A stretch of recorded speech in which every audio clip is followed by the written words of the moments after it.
आयज आमी हांगा साळ डेमार जे माडयार म्हणटा थंय तुमी पळय की जे रातभर जो पावस पडला त्या पावसान हाची परिस्थिती हांगा निर्माण पुराची परिस्थिती निर्माण जाल्ली आहा आणि ह्या ज्या ब्रिजार ऑलरेडी ब्रीज पळयता ते उदक हांगा ब्रीज क्रॉस करपाक लागलेले आसा। आयज हो जो पावस आसा जर म्हाका दिसता जर हो पावस जर आनी एक 2-3 वरां जर हो पावस जर थांबोंक ना तेवढे डॅमाचें उदक सोडलेलें आसा आणि हो जर पावस आयज थांबोंक ना जाल्यार 100% साळान खंय तरी परत पुराची परिस्थिती निर्माण जातली। तेन्ना सगळे जे साळांतले लोक आहेत त्यांच्यानी सतर्क जावचे, त्यांच्यानी आपापली काळजी घेवची आणि कोणी जे असल्या हेवी पावसान भायर सरचे न्हू आणि आपले गाडये बिडे उदकान घालचे न्हू अशें हांव सगळ्यां कडेन मागणी मागता।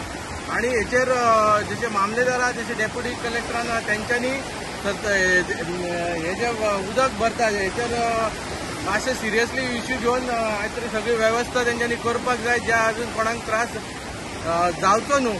सरकारा कडेन मागता की यंत्रणा बेगींतल्या बेगीन हांगा साळान सज्ज करची। जर हो पावस जर कंटिन्यूच रावलो जाल्यार डेफिनेटली पुराची परिस्थिती परत एकदा साळाचेर येतली अशें 100% दिसता। तेन्ना सरकारान हेचेर बेगींतल्या बेगीन जे मामलेदार कलेक्टर आहात त्यांच्यानी सगळी जी व्यवस्था आहा ती करून दवरपाची अशें सगळ्यां कडेन मागता। आणि आज तुमी पळया जाका जे उदकाचे जे रौद्र रूप म्हणटा पळय ते आयज हांगा जाल्ले आहा, एकदम सगळ्यांनी पळोवचें।